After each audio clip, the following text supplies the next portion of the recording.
Breaking right now, the House of Representatives is voting on a government spending bill with just 6 hours to go until a shutdown. And earlier today, the White House saying this mess is created by House Speaker Mike Johnson and it's his mess to fix. While Johnson says House Republicans have agreed on a deal, it's not clear what the details are. House Minority Leader Hakeem Jeffries says the line of communication between Democrats and Republicans is back open after yesterday's Trump-backed funding bill failed. We will not have a government shutdown, and we will meet our obligations for our farmers who need aid, for the disaster victims all over the country, and for making sure that military and essential services and everyone who relies upon the federal government for a paycheck is paid over the holidays. We're going to work as hard as we can to avoid a Republican-driven government shutdown. Today, President-elect Trump says if there's going to be a government shutdown, let it begin now. Under President Biden, not when he's in office starting next month.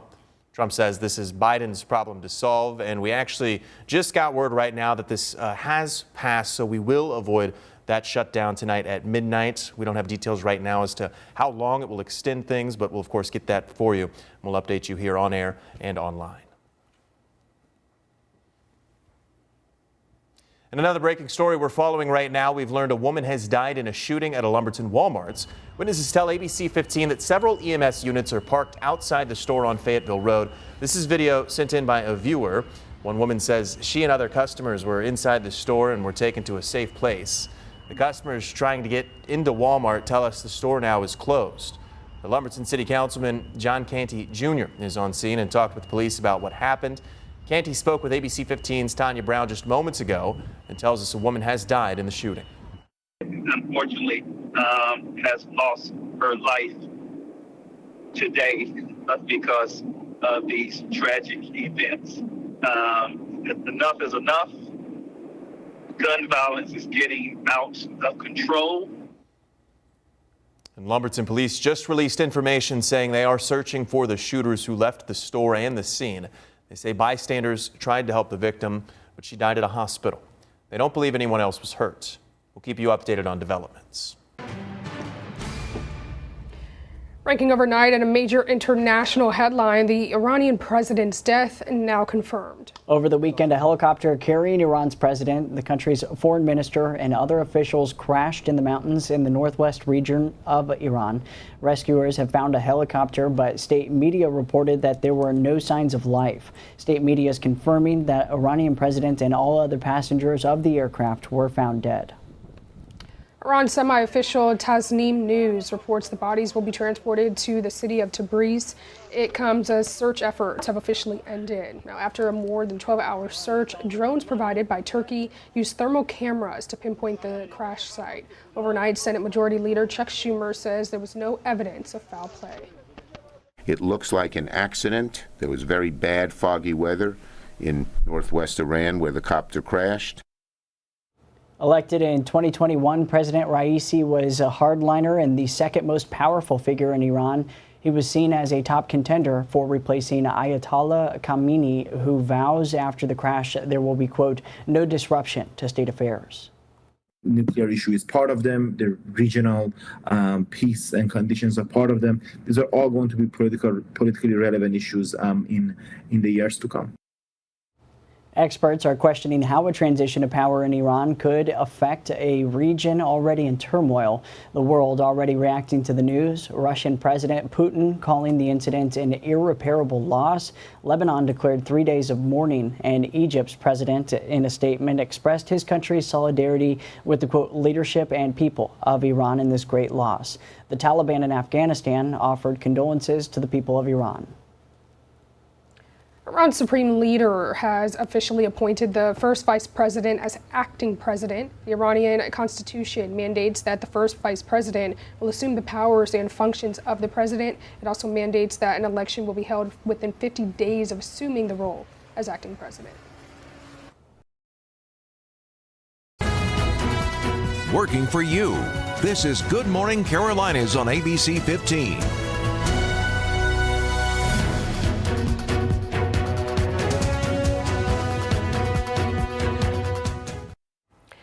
Every 4 years, our nation selects its next leader. And today, millions will head to the polls to choose between Democratic nominee Kamala Harris and Republican Donald Trump.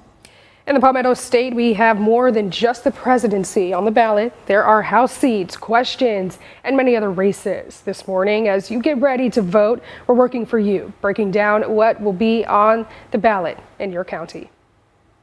And we are getting you out the door, especially if you're headed to the polls early this morning. We're checking in with meteorologist Sydney Madison.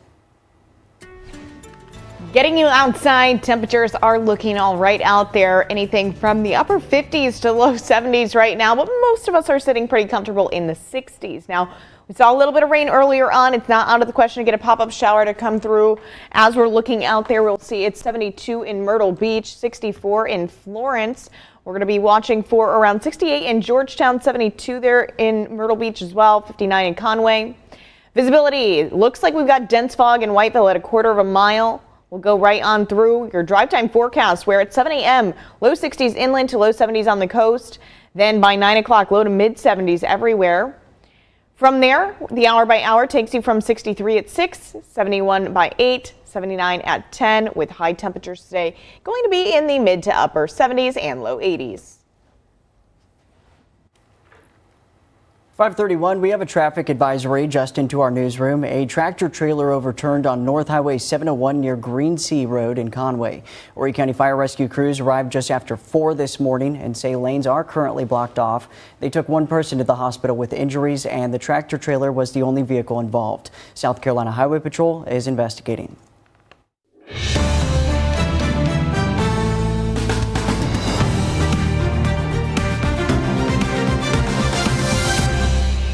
One question Horry County voters will decide on is funding for the road improvement and development effort, or commonly known as Ride 4. ABC 15's Amanda Kenseth is live at the South Strand Rec Center this morning, taking a closer look at what it means if you check yes on your ballot later today.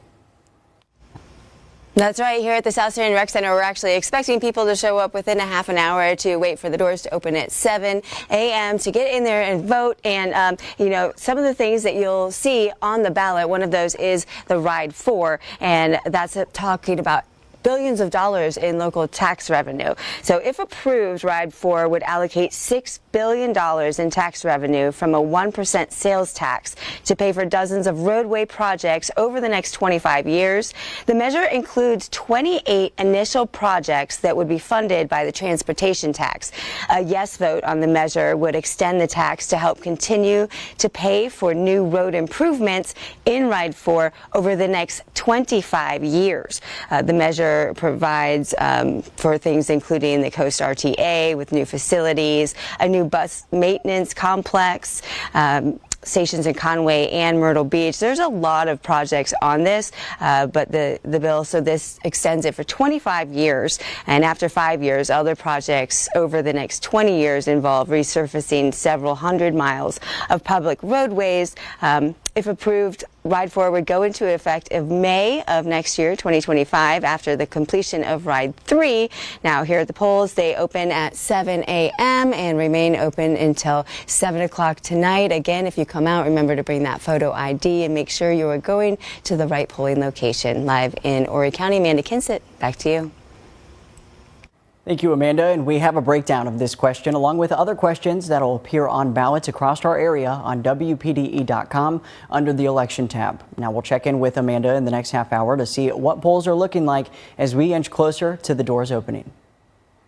And a state question that's on the South Carolina ballot is a state constitutional amendment. And the roughly 50 words voters have to read for the ballot question, just one word. It's different than what's in the state constitution when it comes to voting rights.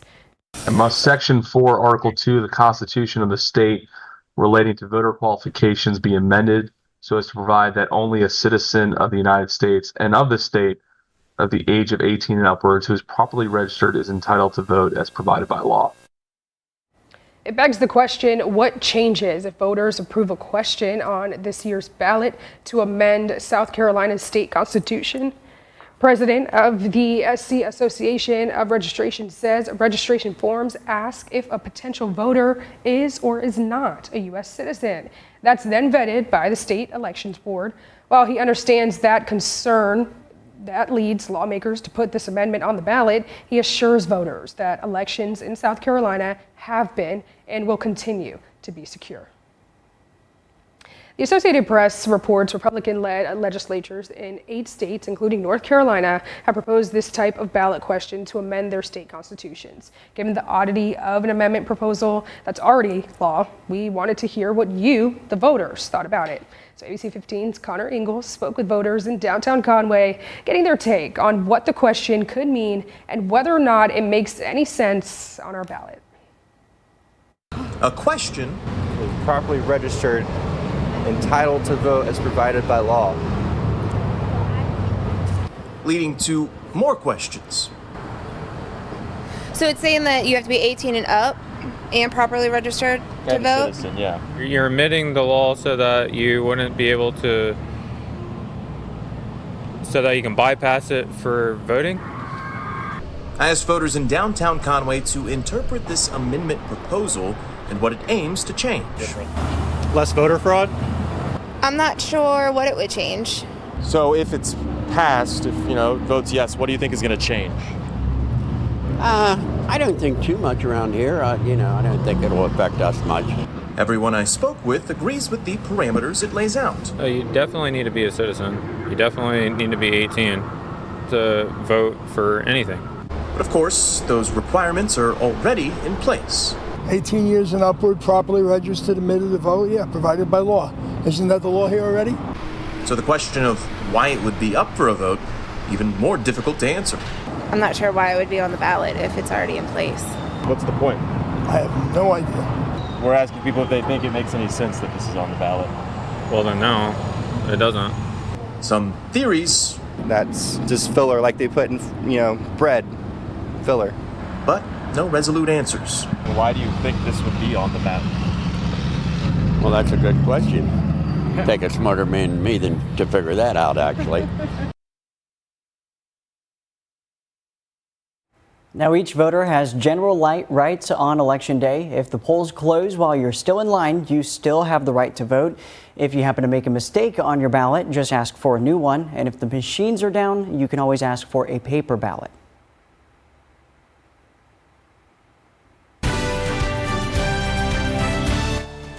South Carolina has not voted for a Democrat since 1972, but how popular are the Republican candidates?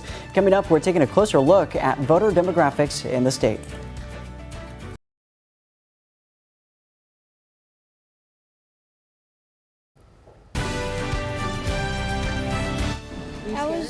I was really scared and I was really sad. This morning, a Wisconsin community in mourning after a student opened fire at a Christian school. Enough is enough.